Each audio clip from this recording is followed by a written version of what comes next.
Hello दोस्तों, आप देख रहे हैं चैनल कैंपस न्यूज़। दोस्तों, आज हम बात करेंगे जवाहरलाल नेहरू यूनिवर्सिटी यानी कि जेएनयू की। हाँ दोस्तों, इस वक्त जो है जेएनयू में एंट्रेंस एग्ज़ाम की तैयारी चल रहा है और इसी को लेके जो है जेएनयू एसयू की तरफ से जो है यानी कि वहाँ का जो स्टूडेंट यूनियन है वो कोचिंग चला रहे हैं, ऑनलाइन क्लासेस।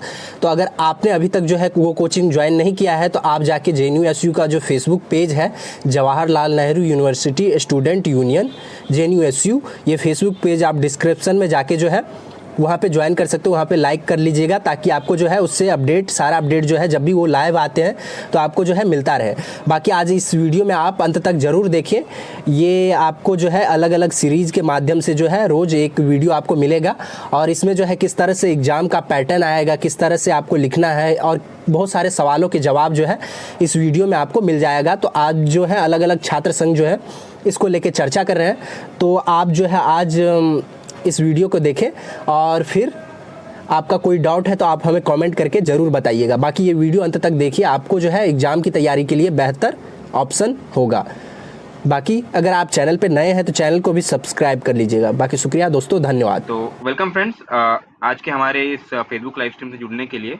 जैसे कि आपको पता होगा कि जेएनयू एक जो सेंट्रल यूनिवर्सिटी है दिल्ली में, देश के बेहतरीन यूनिवर्सिटीज़ में से एक है और इसमें जो एडमिशन है वो हर साल जेएनयू एंट्रेंस एग्जाम के तहत होता है। और करीबन एक दशक से ज़्यादा से जेएनयू छात्र संघ जो है, जेएनयू स्टूडेंट्स यूनियन जो है, वो जेएनयू में एंट्रेंस एग्जाम के लिए कोचिंग क्लास लेता है फ्री ऑफ कॉस्ट, ताकि जो भी स्टूडेंट्स जेएनयू में आना चाहते हैं, जो पिछड़े वर्ग से है, जो मार्जिनलाइज सेक्शन से है, उनको हम असिस्ट कर पाए। इस साल स्थिति काफ़ी बदल चुकी है। जैसे कि आप सबको पता है कि सिर्फ हमारे देश में नहीं बल्कि पूरी दुनिया में कोरोना वायरस जो है फैल चुका है। उसके कारण एक कुछ ग्लोबल पैंडेमिक डिक्लेयर किया गया है और सोशल डिस्टेंसिंग और लॉकडाउन जैसे मेजर्स जो है वो दुनिया भर में आज अडॉप्ट किए जा रहे हैं। तो इस स्थिति में इस साल जो हमारा रेगुलर कोचिंग क्लास होता है जेएनयू में रेगुलर फॉर्मेट से, वो इस साल नहीं हो पाएगा। तो उसके बजाय इस बार हमने डिसाइड किया है कि हम जेएनयू छात्र संघ की तरफ से जो हमारा एंट्रेंस एग्जाम का असिस्टेंस होगा वो ऑनलाइन करेंगे। अभी हम लोग फेसबुक लाइव स्ट्रीम के जरिए कर रहे हैं, पर आने वाले दिनों में हमारी ये पूरी कोशिश रहेगी कि हम इस असिस्टेंस को अलग अलग वेबसाइट से भी ले जाए और साथ ही साथ अलग अलग जो सेंटर्स है जेएनयू में, अलग अलग डिपार्टमेंट्स जिनको हम सेंटर्स कहते हैं, उनमें से छात्र जो है जो असिस्ट करना चाहते हैं, वॉलंटियर करना चाहते हैं, जो जेएनयू से काउंसिलर है, स्टूडेंट फैकल्टी कोऑर्डिनेटर्स है, वो लोग भी हमारे साथ फेसबुक लाइव या बाकी जो लाइव स्ट्रीम होगा उसमें जुड़ के हर एक सब्जेक्ट के लिए अलग अलग तरीके से हम गाइडेंस प्रोवाइड करें। तो आगे बढ़ने से पहले कुछ चीज़ें मैं अपने बारे में बता दूं। मेरा नाम साकेत मून है। अभी तत्काल में मैं जेएनयू का वाइस प्रेसिडेंट हूं और साथ ही साथ पीएचडी सेकंड ईयर में हूं, centre for the study of social exclusion and inclusive policy में। मैं 2014 में जेएनयू में आया हिस्ट्री सेंटर में और मेरा एमए 2016 में हिस्ट्री सेंटर से कंप्लीट हुआ और उसके बाद मैं एमफिल पीएचडी तब इंटीग्रेट था, centre for the study of discrimination exclusion तब उसका नाम था, वहाँ पे मेरा एडमिशन हुआ। पर इसके साथ साथ मेरा एंट्रेंस एग्जाम जो है 2016 में हिस्ट्री, सोशोलॉजी और सीएसडी जो है जहाँ पे मैं पढ़ रहा हूँ, तीनों में मेरा एंट्रेंस क्लियर हुआ था। तो इन सभी से रिलेटेड अगर आपके पास कोई क्वेश्चन हो गए तो आप इसमें कमेंट बॉक्स में दे सकते हैं। पर इसके पहले कि हम आगे बढ़े, before we begin I'd like to give some introduction about the JNU entrance exam as it is today. मैं इंग्लिश और हिंदी मिक्स करता हूँ ताकि जितने छात्र हैं सब समझ पाए। So earlier what used to happen is that the JNU entrance exam used to be in a written descriptive offline format. पिछले साल से ये फॉर्मेट बदला, लास्ट ईयर से इसमें बदलाव आया कि ऑनलाइन एमसीक्यू वाला फॉर्मेट हो गया है। तो मैंने जितना एंट्रेंस एग्जाम दिया है जेएनयू में, जेएनयू का एंट्रेंस एग्जाम 2014 और 2016 में, दोनों ऑनलाइन ऑफलाइन डिस्क्रिप्टिव मोड के थ्रू दिया है। और जैसे कि आप समझ सकते हैं कि दोनों परीक्षाओं की पद्धति में बहुत डिफरेंस है। There is a lot of difference between the online MCQ and the offline descriptive exam. So earlier what used to happen is that students were there was a different angle for which you had to study for the entrance exam. Now with the MCQ coming in, there is a much different way that you have to study for the entrance exam. और क्योंकि वो JNU का ही अभी भी entrance exam है तो एक specificity उसका है, एक यूनिकनेस उसका है, उसके बारे में आज मुझे लगता है हम लोग कुछ बात करेंगे।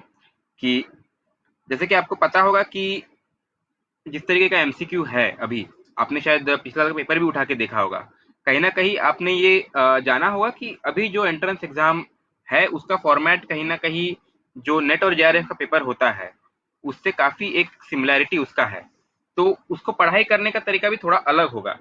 पर इसके पहले कि हम उसके पढ़ाई करने के तरीके पे आए और हिस्ट्री सेंटर में कैसे क्या क्या चीज़ों के बारे में आप क्या क्या चीज़ें पढ़ के क्या क्या चीज़ों के बारे में आप प्रिपेयर करके इस एग्ज़ाम को क्रैक कर सकते हो उसके बारे में मैं आऊँगा। पर इसके पहले जेएनयू और उसके अलग अलग जो सेंटर्स है उसके बारे में आपको थोड़ा सा एक इंट्रोडक्शन देना चाहता हूँ, ताकि आने वाले समय में आप जिन सेंटर्स में अप्लाई कर रहे हैं आपको पता होगा कि एंट्रेंस एग्जाम के फॉर्म का डेट भी एक्सटेंड हो चुका है। तो अगर आपने अभी भी अप्लाई नहीं किया तो आप कहाँ कहाँ अप्लाई कर सकते हो उसके बारे में आपको भी एक आइडिया हो जाएगा। तो जेएनयू में जो है कि there are different schools of study, as we call them. There is a school of social sciences, the school of languages, literature, and cultural studies. There is a school of international studies. There is school of environmental sciences, physical sciences, school of life sciences, school of uh, engineering, and similarly there are a lot of schools. And in most of the schools, there are different departments which we call centers. Like in school of social sciences, there is center for historical studies, there is center for the study of discrimination and exclusion, there is center for the study of social systems, political science, and so a lot of different centers within these schools. And in the coming days we will try to ensure that from each of these schools we have a student or a JNUSU member who can give you a much better idea of how to prepare for these schools. I think कि बहुत सारे सवाल अभी हमारे साथ आ चुके हैं, और इससे पहले कि हम सवाल लेंगे कि हाँ, मैं कुछ चीज़ें आपको बता देना चाहता हूँ। एक अ, अभी जो लोग पीजी कर चुके हैं, अपना मास्टर्स कर चुके हैं, और हो सकता है कि नेट और जेआरएफ के लिए उन्होंने अपना पेपर दिया होगा, तो उनको पता होगा कि किस तरीके से ऑनलाइन एमसीक्यू का एक पैटर्न होता है। पर अगर आपने नहीं दिया होगा तो आप देख सकते हैं जेएनयू की वेबसाइट पे भी और अलग अलग साइट्स पे जेएनयू के पिछले साल का पेपर है, नेट और जेआरएफ के पेपर होंगे। ऑफकोर्स नेट और जेआरएफ के पेपर में और जेएनयू के पेपर में काफी डिफरेंस है। अगर हिस्ट्री के पेपर का बात किया जाए तो आप देखेंगे कि बहुत स्टार्क एक डिफरेंस है, पर ओवरऑल पैटर्न में एक सिमिलैरिटी आपको दिखाई देगा। जैसे अगर आप जेएनयू के एमए हिस्ट्री के लिए प्रिपेयर कर रहे हैं तो आपने देखा होगा कि पिछले साल के पेपर में रीडिंग कॉम्प्रहेंशन के ऊपर एक काफी बड़ा एम्फेसिस जो है वो है। काफी सारे सवाल 2 मार्क के और 1 मार्क के दोनों रीडिंग कॉम्प्रहेंशन से आते हैं, और ये डायरेक्ट क्वेश्चंस नहीं होते हैं। डायरेक्टली आपको नहीं पूछा जाएगा कि एक पैराग्राफ है इसमें से ये क्या है, वो आपको उस पैराग्राफ में क्या लिखा है उसका अर्थ भी पूछेगा, और उसको लिखने वाले की मंशा क्या है उन दोनों के बारे में आपको एक सवाल पूछा जाएगा। और ये पहले भी होता हुआ करता था, पहले भी जेएनयू का एंट्रेंस एग्जाम जो है हिस्ट्री सेंटर का, उसमें 3 सेक्शन हुआ करते थे। पहला रीडिंग कॉम्प्रहेंशन, दूसरा ऐसे, और तीसरा हिस्ट्री के ऊपर। तो रीडिंग कॉम्प्रहेंशन पहले से एक काफी एम्फेसिस रहा है। और अ, अगर आप पेपर देख रहे हैं, अगर आपके पास पेपर है, तो कुछ कुछ सवाल मैं आपको पॉइंट आउट कर सकता हूँ कि किस तरीके से सवाल पूछे जाते हैं। और रीडिंग कॉम्प्रहेंशन के बारे में आपको इसलिए बताना चाहूँ कि काफ़ी सारे अलग अलग सेंटर्स, चाहे वो बीए हो चाहे वो एमए हो, अलग अलग सेंटर्स इन सवालों के ऊपर काफ़ी एम्फोसिस देते हैं कि आपकी रीडिंग कॉम्प्रहेंशन स्किल्स कैसे हैं। तो जैसे कि 1 मिनट रुक जाइए।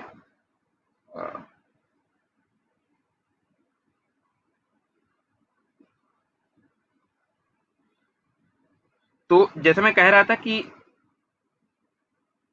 जिस तरीके से ये क्वेश्चंस होते हैं, आपको उनके लिए एक प्रिपरेशन करने के लिए हिस्टोरियोग्राफी का एक थोड़ा आइडिया होना पड़ेगा कि आप हिस्ट्री हम समझते कैसे हैं, हिस्ट्री हम लिखते कैसे हैं। तो उसके लिए कुछ कुछ किताबें मैं आपको सजेस्ट कर सकता हूँ। एक बहुत बेसिक किताब बीएच कार की व्हाट इज हिस्ट्री है, जो मैंने खुद अपने बीए में पढ़ा था, और उसके बेसिस पे जो ऐसे वाला क्वेश्चन था मेरे एमए के एग्जाम में, उसमें मैंने अटेम्प्ट किया था।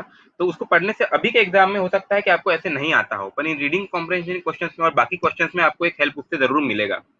साथ ही साथ कुछ कुछ बेसिक किताबें आपको हिस्ट्री समझने के लिए, जैसे रोमिला थापर की हिस्ट्री ऑफ अर्ली इंडिया हो, रणबीर चक्रवर्ती की एक्सप्लोरिंग अर्ली इंडिया हो, सतीश चंद्र की मेडिवल इंडिया के ऊपर जो किताब है history of medieval India, Bipin Chandra की हिस्ट्री ऑफ मॉडर्न इंडिया, एकदम बेसिक किताबें हैं।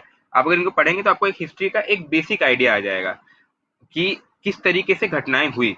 ऑफकोर्स अगर आप नेट का पेपर या जेएनयू का पेपर देख लेंगे तो आपको पता चलेगा कि हिस्ट्री के बारे में इतने सारे फैक्ट्स एंड फिगर्स होते हैं कि अगर आप ये सोचेंगे कि हम इसको पढ़ के, यानी कि सारी चीजें याद हो जाएंगी और उसको वैसे के वैसे हम लोग उसको सॉल्व करेंगे, तो कहीं ना कहीं ये करना थोड़ा मुश्किल होता है। तो जो एक्चुअली एक स्ट्रेटेजी होता है इन सब तरीके के पेपर्स में, वो ये होता है कि आप एक बेसिक अंडरस्टैंडिंग रखें कि हिस्ट्री को हम कैसे समझते हैं, कि कैसे एक जो इवेंट्स है हिस्ट्री में उनको हम कैसे समझते हैं, कि कैसे हुए प्रोसेसेस, हिस्टोरिकल प्रोसेसेस को कैसे समझते हैं। और इससे जो होता है कि आप एक इन्फॉर्म्ड गेस जिसे कहते हैं, या फिर आपको एक समझदारी है कि अगर 4 ऑप्शन दिए हुए हैं और चारों ऑप्शन सही लग रहे हैं, पर उनमें से कौन सा ऑप्शन ज्यादा सही है, वो समझने में आपको एक ज्यादा हेल्प मिल जाएगा। आपने पिछले साल का पेपर देखा होगा हिस्ट्री का, तो उसमें वेस्टर्न मॉडर्न हिस्ट्री से भी काफी सवाल आए थे। तो 2 किताब मैं उसके लिए आपको सजेस्ट कर सकता हूँ। एक तो ये है यूरोपियन ट्रांजिशन अरविंद सिन्हा की, और दूसरी Rise of the Modern West है मीनाक्षी फुकान की। आप उनको देख सकते हैं एक बार, उनमें इन हिस्टोरिकल प्रोसेस के बारे में और जो मेजर इवेंट्स हुए हैं वेस्ट में फ्यूडलिज्म से इंडस्ट्रियलाइजेशन तक के, यानी कि करीबन मिडिवल एजेस से मॉडर्न हिस्ट्री तक के उसके काफी पूरे मेजर इवेंट्स और हिस्टोरिकल प्रोसेस के बारे में काफी डिटेल में इंफॉर्मेशन दी गई है। तो इससे आपको एक बेसिक आइडिया आ जाएगा, और इस आइडिया से आप फिर जब क्वेश्चन पेपर सॉल्व करने जाएंगे तो आपको ये समझना पड़ेगा कि जो ऑप्शंस है उसमें से बेटर ऑप्शन कौन सा है। और ऑफ कोर्स क्योंकि मैं मेरा अपना एक्सपीरियंस नहीं है इसमें, पहले ही ये बात बोल दिया था, पर मैं फिर से आपको बताना चाहूंगा कि ये एक तरीके से एक काफी अलग एक इसका सिस्टम है, और जिसे जेआरएफ का जो एग्जाम होता है उससे काफी सिमिलर है। तो मैं उस तरीके से आपको थोड़ा ज्यादा मतलब इंफॉर्मेशन दे रहा हूँ अभी। काफी सवाल हमारे सामने अभी आ चुके हैं। अ,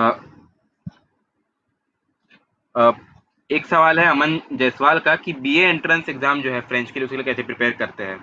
पहले जो होता था कि क्लस्टर्स हुआ करते थे, उन क्लस्टर्स के लिए अलग अलग पेपर हुआ करते थे, पर अभी बीए जो है, और जेएनयू में बीए फॉरेन लैंग्वेजेस में होता है, बीए बीए ऑनर्स होता है एमए इंटीग्रेट के साथ में।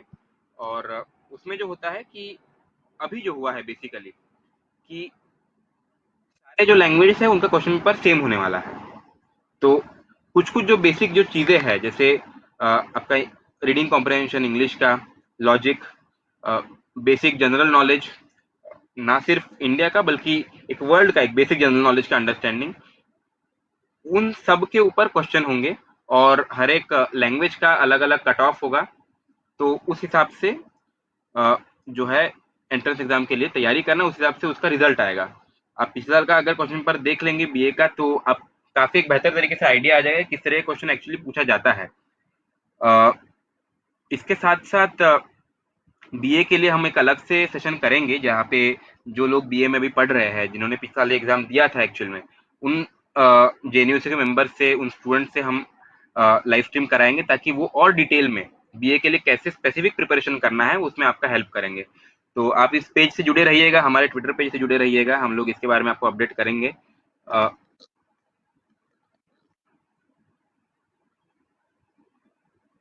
और है, ओके।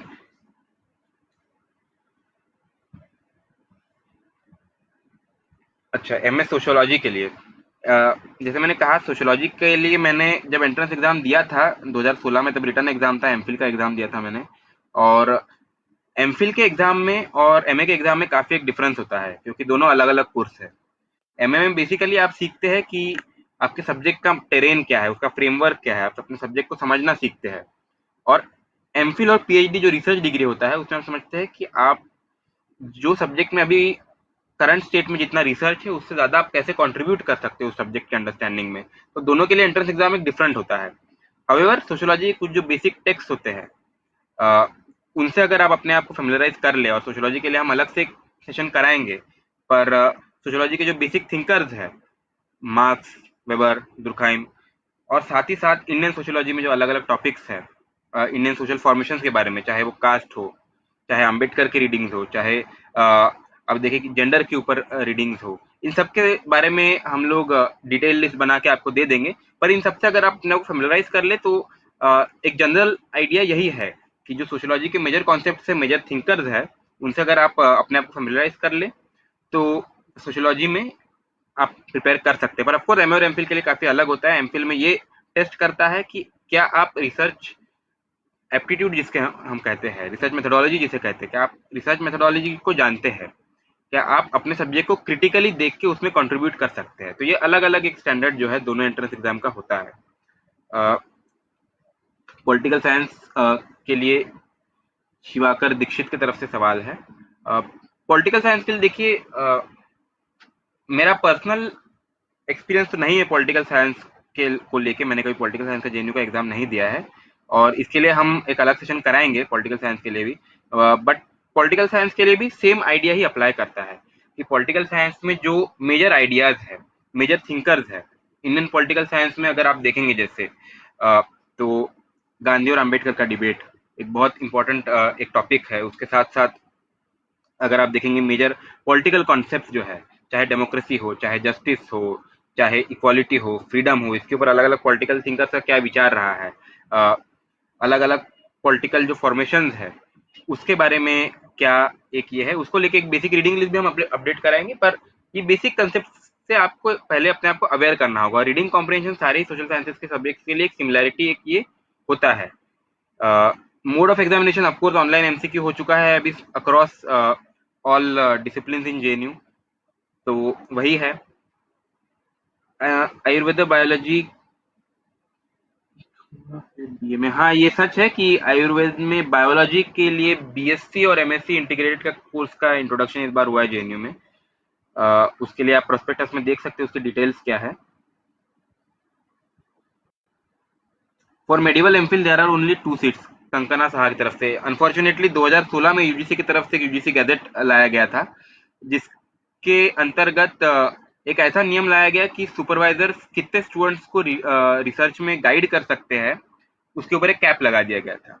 तो उसके बाद एक सीट कट हुआ जेएनयू में, एक साल नियरली जीरो जो है, कई सारे सेंटर्स में जीरो सीट्स है, और ये अभी भी चल रहा है। यूजीसी गैजेट के कारण काफी सारे जो हमारे सीनियर प्रोफेसर है वो नए स्टूडेंट नहीं ले पा रहे हैं। असिस्टेंट प्रोफेसर का नंबर जो है, जितने स्टूडेंट वो ले सकते हैं वो कम है, तो हर साल ये नंबर फ्लक्चुएट भी करता है, और इसके कारण ये एक रिकरिंग प्रॉब्लम हो चुका है कि जेएनयू में पहले जैसे जब मैंने 2016 में जेएनयू में अ, वापस में आया था एडमिशन लेके एमफिल पीएचडी में, तब एमफिल और पीएचडी एक ही कोर्स हुआ करता था कि आप एमफिल करेंगे तो आपको पीएचडी में प्रमोट कर दिया जाएगा अगर आपका ग्रेड बी ओनली के ऊपर आता है तो। पर अभी वो दोनों को अलग कर दिया गया है। और साथ ही साथ जब मैंने एडमिशन लिया था तब 40 सीट, 30 से 40 सीट हिस्ट्री में हुआ करता था एमफिल में, तीनों एंशियंट मेडिवल मॉडर्न जोड़ के। अभी काफी एक फ्लक्चुएट करता है, उसका कोई मतलब पैमाना नहीं है कि वो कितना सीट आएगा, अगले साल आ भी सकता है, नहीं भी आ सकता है। कोई नया प्रोफेसर रिक्रूट होता है, नहीं पुराना प्रोफेसर रिटायर होता है, नहीं पुराने स्टूडेंट सबमिट करते कि नहीं, कई सारे फैक्टर्स है। तो बेसिकली जो नियम यूजीसी ने लाया और उसको थोप दिया गया जेएनयू के ऊपर और सारी यूनिवर्सिटीज के ऊपर, उससे कहीं ना कहीं जो हायर एजुकेशन और जो रिसर्च का एक क्वालिटी था जेएनयू का, वो कहीं ना कहीं उसके ऊपर एक बहुत बड़ा ये एक हमला था, बहुत बड़ा एक लॉस था जेएनयू के लिए और रिसर्च के लिए इन इटसेल्फ। तो काफी अनफॉर्चुनेट है, पर हाँ इस बार 2 ही सीट है। और जैसे मेरा सेंटर है, centre for the study of social exclusion and inclusive policy, last year MPhil में कुछ सीट आए थे, पर उसके पहले वाले साल 0 सीट आए थे, इस साल भी 0 सीट आए हैं। तो ये अनफॉर्चुनेट एक बहुत चीज़ है, और इसके लिए हमने काफ़ी संघर्ष भी किया था जेएनयू में, जेएनयूएसयू ने किया था। और इसके बावजूद जो है कि यूजीसी की तरफ से इसको लेके कोई ठोस कदम नहीं उठाया गया। हालांकि यूजीसी गैजेट के तहत एमफिल पीएचडी में जो वाइवा होता है उसको 100% कर दिया गया था। एक लंबे स्ट्रगल के बाद वो 100% वाइवा को हम रिवर्ट कराने में सक्सेसफुल रहे। एनीवे आगे बढ़ते हैं। बीए इन फॉरेन लैंग्वेजेस, तो मैंने जैसे बताया था बीए इन फॉरेन लैंग्वेजेस के बारे में, एक बार फिर से रिपीट कर देता हूँ। एक ही पेपर होगा सारे लैंग्वेजेस का।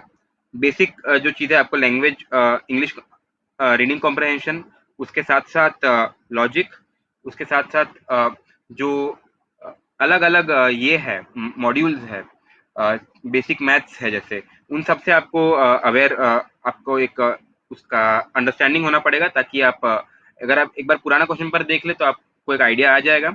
पर साथ ही साथ हम भी उसको लेके एक अलग सेशन करेंगे। अ, अच्छा, हाँ अगर करेक्शन डेट अभी पास नहीं हो तो आप अपना फॉर्म करेक्ट कर सकते हैं, और अगर नहीं हो रहा है तो आप एक मेल लिख सकते हैं जेएनयू के एडमिशन ब्रांच को। आपको जेएनयू के वेबसाइट पे जेएनयू एडमिशन ब्रांच का ईमेल एड्रेस मिल जाएगा। आप एक उनको ईमेल लिखिए कि ये प्रॉब्लम हो चुका है, और वो जल्द से जल्द आपको रिप्लाई करेंगे। पर अगर करेक्शन डेट अभी भी है तो आप उसको करेक्ट कर सकते हैं। एमफिल इन पॉलिटिकल स्टडीज। तो एमफिल इन पॉलिटिकल स्टडीज जो है, जैसे मैंने कहा पहले कि उसके लिए एक अलग इस बार वैसे सीट आए हैं पॉलिटिकल स्टडीज में। पिछले साल बहुत कम सीट आए थे, पर इस बार काफी सीट आए हैं। आप उस पर अगर अप्लाई कर रहे हैं तो पॉलिटिकल स्टडीज में जिस तरीके से एक एमए का आप कोर्स देख सकते हैं। एमए में जिस तरीके से जो जो पढ़ाते हैं आप उनके बारे में एक बार पढ़ सकते हैं, और साथ ही साथ अ, किस तरीके से पॉलिटिकल साइंस में रिसर्च हो रहा है इस समय में, कौन से टॉपिक्स पे हो रहा है, इस बारे में अगर आप एक बार देख ले, उस तरीके से आप अगर सिनॉप्सिस बनाए। अच्छा, एक और चीज मैं आपको बता देना चाहता हूँ कि एमफिल और पीएचडी में जब आप अप्लाई करते हैं तो उसके एग्जाम का पैटर्न जो होता है, पहले आप एंट्रेंस एग्जाम देते हैं जो ऑनलाइन एमसीक्यू हो चुका है। उसके बाद आप को अगर आप सिलेक्ट होते हैं उसमें तो आपको वाइवा का कॉल आता है।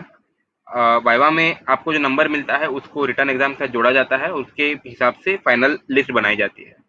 तो जब आप वाइवा देने जाएंगे तो आपको सिनॉप्सिस अपना बनाना पड़ेगा, एक अपना प्रपोजल बनाना पड़ेगा कि आप एमफिल में क्या रिसर्च एक्चुअली करेंगे। तो आप अपना प्रपोजल के बारे में भी सोचिए कि आप किस चीज़ पे रिसर्च करना चाहते हैं। रिसर्च प्रपोजल कैसा लिखा जाता है इसके ऊपर हम एक अलग से एक सेशन ले लेंगे। पर जनरली रिसर्च प्रपोजल का लिखने का जो तरीका होता है कि आप बेसिकली एक लिटरेचर रिव्यू से शुरू करते हैं कि आपका जो टॉपिक है, जैसे मान लीजिए मेरा पीएचडी में एमफिल में जो टॉपिक था वो महाराष्ट्र में transition, historical transition in the 19th century पे था, फ्रॉम फ्यूडलिज्म टू कॉलोनियलिज्म और कैपिटलिज्म। तो उसमें एग्जिस्टिंग बॉडी ऑफ रिसर्च क्या है उसकी लिटरेचर रिव्यू से शुरू करते हुए उसका एक क्रिटिक करते हुए कि उसमें क्या कमियां हैं और उसमें मैं क्या नया चीज करना चाहता हूँ, उसके लिए क्या सोर्सेस है, इन सभी चीजों का एक डॉक्यूमेंट होता है आपका जो प्रपोजल है। तो उसके ऊपर हम एक डिटेल्ड सेशन अलग से कर लेंगे। पर ये जो है प्रपोजल लिखने का एक बेसिक ये होता है। तो आपके मन में आपका एक टेंटेटिव रिसर्च टॉपिक तैयार होना चाहिए, ताकि जब आपका रिजल्ट आएगा, अगर आपका नाम आता है रिटर्न एग्जाम के बाद लिस्ट में, तो फिर आपको प्रपोजल बना के फिर आपको वाइवा में आना पड़ेगा। और अभी समय कम कर दिया है। पहले ये होता था कि रिटर्न एग्जाम का रिजल्ट आने के करीबन एक महीने बाद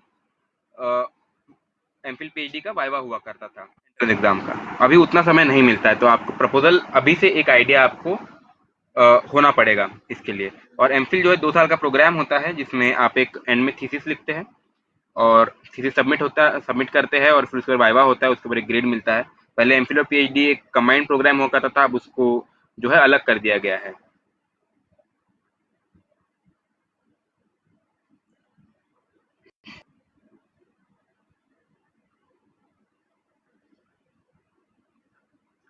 अच्छा, एमए सोशियोलॉजी और एमए ज्योग्राफी, देखिए ये मेरा सब्जेक्ट नहीं है दोनों। तो सोशियोलॉजी के बारे में जितना मुझे थोड़ा आइडिया था मैं आपको बता चुका, पर ज्योग्राफी के बारे में मुझे अनफॉर्चुनेटली बहुत ज़्यादा आइडिया नहीं है, तो मैं उसके बारे में आपको गाइड नहीं कर सकता हूँ। बट हम लोग जिनको इसके बारे में आइडिया है, जो इस सब्जेक्ट में पढ़ रहे हैं, अ, उनके साथ में एक सेशन ज़रूर कराएंगे फ्यूचर में। अगर हिस्ट्री को लेके या फिर सोशल एक्सक्लूजन को लेके अगर कोई सवाल है तो आप उसको स्पेसिफिकली यहाँ पूछ सकते हैं। अच्छा, हिस्ट्री के कॉम्प्रिहेंसिव एमसीक्यू के लिए कैसे प्रैक्टिस कर सकते हैं? आई थिंक एक काफ़ी अच्छा सवाल है, क्योंकि जिस तरीके से इतिहास का मतलब एक एमसीक्यू पूछते हैं हिस्ट्री में, पहले भी जो पुराने पेपर्स है उसमें आप अगर देखेंगे तो तो काफ़ी स्ट्रेट फॉरवर्ड जो है रीडिंग कॉम्प्रहेंशन कभी नहीं रहा है।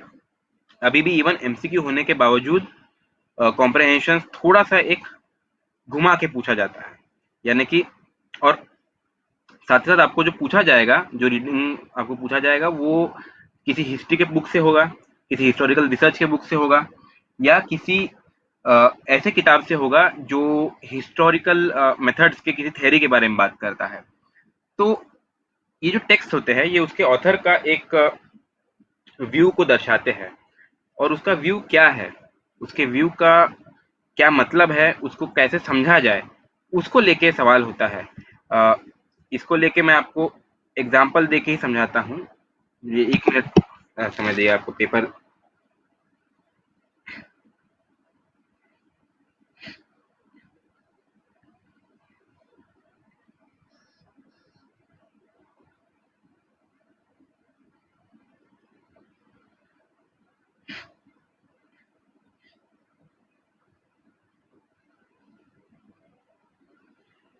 अगर आपके पास पिछले साल का क्वेश्चन पेपर है तो आप उसे देख सकते हैं। मैं उसी के रेफरेंस से अभी आपको कुछ क्वेश्चंस का एग्जांपल देने वाला हूँ। आपको ऑनलाइन जेएनयू की वेबसाइट में मिल जाएगा और बाकी कुछ वेबसाइट है, जैसे एक एग्जाम ट्रेजरी करके वेबसाइट से, उसमें बहुत सारे पुराने क्वेश्चन पेपर अपलोडेड है, तो आप उससे भी एक बार रिफर कर सकते हैं। चलिए एक एग्जांपल के साथ इसको समझते हैं। जैसे एक सवाल इसमें है, पहला ही सवाल है ये। Everyone agrees that Egyptian hieroglyphics have been deciphered because every trained Egyptologist would make the same sense of virtually every word of a given hieroglyphic inscription. Through their individual translations would still differ, as do all independent translations of the same work from one language into another. ये जो एक paragraph है, ये Andrew Robinson की किताब writing and script a very short introduction में से लिया गया है। अब इसके बेसिस पे जो सवाल पूछा गया है वो ये है, which are the following best expresses the central idea of the paragraph. अब central idea of the paragraph के चार उन्होंने अंडरस्टैंडिंग यहाँ दिए हैं। Everyone can read Egyptian, specialist agree on the meaning of hieroglyphics, all translations are more or less the same, D none of the above. अगर आप इसको समझेंगे इस पैराग्राफ को, तो ये पैराग्राफ बात करता है कि कैसे इजिप्टोलॉजिस्ट यानी कि प्राचीन इजिप्ट जो है उसके जो एक्सपर्ट है, जो उसके स्कॉलर्स है, उनको इजिप्टोलॉजिस्ट कहते हैं, वो कैसे उस भाषा को डिसाइफर करते हैं, उसके बारे में ये एक पैराग्राफ है। कि क्योंकि अलग अलग तरीके से भी अगर दो अलग एक्सपर्ट उसको इंटरप्रेट करते हैं तो जो मतलब वो निकालते हैं वो सेम है। तो इससे हमें पता है कि हम जो ट्रांसलेट कर रहे हैं उस भाषा का जो अभी यूज में नहीं है, जो अभी एक्सटिंक्ट हो चुकी है, तो ट्रांसलेशन सही है, ये हम इस तरीके से समझते हैं, ऐसा ये पैराग्राफ कहता है।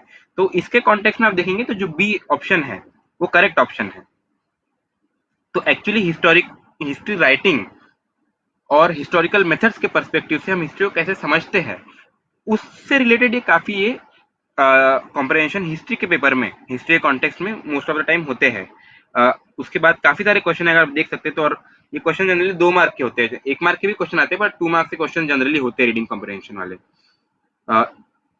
एक और जैसे सवाल है, nation and societies were compared and evaluated on a scientifically constructed axis according to the kinds of diseases that affected them and their success in dealing with them. The above statement means that some nations and societies are often afflicted with deadly diseases. The scientifically constructed axis was absolutely necessary in comparing nations and societies in the absence. तो ये जो मैं कहने की कोशिश कर रहा हूँ कि ऑप्शन का अनार्थी, उसका सिनोनिम उस पैराग्राफ में मिलता है, पर उसको एक ऐसे तरीके से पूछा जाता है कि जिससे आप उस पैराग्राफ को कितना समझ पाए हैं, उसका एक टेस्ट किया जाता है। तो इसके लिए क्या किया जा सकता है, उसके लिए आपको जो करना पड़ेगा, रीडिंग कॉम्प्रिहेंशन को बेटर समझने के लिए एक तो प्रैक्टिस है। ऑफ कोर्स प्रैक्टिस के लिए काफी सारे आप जेआरएफ पेपर देख सकते हैं, उसमें कुछ ऐसे क्वेश्चन होते हैं, बहुत सारे पेपर ऑनलाइन अवेलेबल है, आप इस पेपर को एक बार सॉल्व करके देख सकते हैं। पर मेरे तरफ से एक सजेशन जो होगा, कुछ कुछ किताब जो है हिस्ट्री को लेके उसको आप पढ़े। जैसे जो किताबों को मैंने मेंशन किया, मैं एक बार फिर से रिपीट कर देता हूँ। एचकार का व्हाट इज हिस्ट्री एक बेसिक हिस्टोरियोग्राफी के लिए हिस्टोरियोग्राफी का एक अंडरस्टैंडिंग देता है। Exploring early India Ranabir Chakravarti का, सतीश चंद्र का history of medieval India India Bipin Chandra का, और वेस्टर्न यूरोपियन हिस्ट्री के लिए जो है यूरोपियन ट्रांजिशन अरविंद सिन्हा का, और मीनाक्षी फुकान का Rise of the Modern West. तो ये किताबें अगर आप, मैं नहीं कह रहा हूँ कि किताबें be all and and all है, इसमें जो लिखा है वही हिस्टोरिकली एक्सेप्टेड एक ऐसा चीज है कि जिसमें सब हिस्टोरियंस एग्री करते हैं, ऑफकोर्स नहीं करते हैं। मैं जो कहने की कोशिश कर रहा हूँ कि आपको हिस्टोरिकल राइटिंग कैसे किया जाता है उसका आपको एक अंडरस्टैंडिंग आएगा। और जैसे अगर आप रोमिला थापर का अर्ली इंडिया अगर देखेंगे, या रणबीर चक्रवर्ती का एक्सप्लोरिंग अर्ली इंडिया देखेंगे, तो उस पर अर्ली इंडिया का हिस्ट्री कैसे लिखा जाता है, उसमें क्या डिबेट्स हुए हैं कॉलोनियल टाइम से लेके अब तक के, उसका एक आपको ब्रीफ ओवरव्यू मिलेगा। और बिपिन चंद्रा की किताब में, सतीश चंद्रा की किताब में भी इसका काफी एक अच्छा डिस्क्रिप्शन, एक बहुत ब्रीफली ओवरव्यू दिया गया है। तो ये काफी सारे जो कंसेप्ट्स है, मान लीजिए कि एंशिएंट हिस्ट्री के स्टडी में, अर्ली इंडिया के स्टडी में टाइम का कंसेप्ट हो, एशियाटिक मोड ऑफ प्रोडक्शन का कंसेप्ट हो, ओरिएंटल डिस्पोटिज्म का कंसेप्ट हो, इस सब कंसेप्ट को समझने के लिए आपको एक हेल्प इन सब किताबों से मिलेगा। एनीवे आगे बढ़ते हैं। अच्छा, एमए लेबर स्टडीज के बारे में अभिनंदन बरुआ ने पूछा है। एमए लेबर स्टडीज के लिए भी जो है, देखिए लेबर स्टडीज एक ऐसा कोर्स है जो इकोनॉमिक्स, सोशियोलॉजी और साथ ही साथ थोड़ा बहुत हिस्ट्री, 3 कोर्सेज का एक एक्चुअली जिसे हम कहते हैं एक इंटरडिसिप्लिनरी कोर्स है। यानी कि जैसे हिस्ट्री सिर्फ हिस्ट्री के बारे में पढ़ता है, मतलब उसमें, पर जैसे लेबर स्टडीज है वो लेबर के पर्सपेक्टिव से सोशियोलॉजी के टूल्स को यूज करता है, सोशियोलॉजी के मेथड्स को, पॉलिटिकल साइंस के मेथड्स को, इकोनॉमिक्स के मेथड्स को यूज करता है लेबर इश्यूज को समझने के लिए। तो आपको एक लेबर इश्यूज और लेबर को लेके जो राइटिंग्स है, अलग अलग इकोनॉमिस्ट हो या हिस्टोरियंस हो या सोशियोलॉजिस्ट हो, उन्होंने क्या लिखा है, आपको उसका एक बेसिक अंडरस्टैंडिंग जो है, अगर आप उससे अपने आप को अवेयर करते हैं तो काफी आपको हेल्प हो जाएगा। जैसे लेबर को लेके वेबर का क्या अंडरस्टैंडिंग है, मैक्स वेबर का क्या अंडरस्टैंडिंग है, कार्ल मार्क्स का क्या अंडरस्टैंडिंग है, साथ ही साथ इंडियन कॉन्टेक्स्ट में लेबर मूवमेंट किस तरीके से मतलब रहा है, किस तरीके से क्या क्या स्ट्रगल्स लेबर मूवमेंट में इंडियन कॉन्टेक्स्ट ने किए हैं, आज के समय में इनफॉर्मल सेक्टर में क्या क्या इश्यूज लेबर फेस करते हैं, इस सब से आपको एक अवेयरनेस आपको होना पड़ेगा। पर उसके लिए हम एक अलग सेशन ऑफकोर्स कराएंगे, क्योंकि इन सब क्वेश्चंस को आंसर करने के लिए मेरा एक्सपर्टीज नहीं है, तो मैं ये भी नहीं चाहूंगा कि आपको मैं इसमें गाइड करूं। UGC net of Jawahar publication would be enough for the preparation of entrance of MA sociology.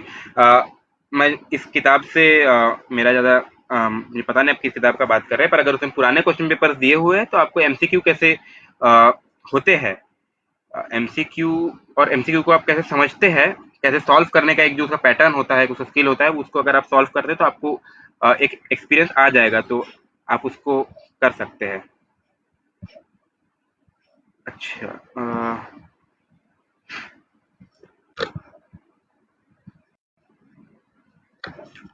Ancient history MA का पैटर्न, देखिए, एंशियंट, मॉडर्न और मेडिवल तीनों अलग अलग स्ट्रीम्स होते हैं, पर उसका जो है पेपर एक ही होता है। आपको ये एक ही, या तो आप एंशियंट में अप्लाई कर सकते हैं, या मेडिवल में ही, या मॉडर्न में ही। अ, और वो सेम पेपर होता है, तो उसमें एंशियंट का भी क्वेश्चन होता है, मॉडर्न का भी होता है, मेडिवल का भी होता है, उसमें यूरोपियन हिस्ट्री के भी क्वेश्चन होते हैं। तो आप उसमें कोई भी क्वेश्चन सॉल्व कर सकते हैं, जरूरी नहीं एंशियंट का ही पेपर क्वेश्चन सॉल्व करें, पर उससे जो है अ, आप उसको सॉल्व कीजिए। पर हर एक एंशियंट का अलग कट ऑफ आता है, मेडिवल का अलग कट ऑफ होता है, मॉडर्न का अलग कट ऑफ होता है। तो अब उस हिसाब से आपको एंशियंट के लिए अगर अप्लाई करना है तो आप एंशियंट के लिए अप्लाई करें, पर पढ़ाई आपको तीनों का, सारे पूरे हिस्ट्री का ही करना पड़ेगा। अच्छा,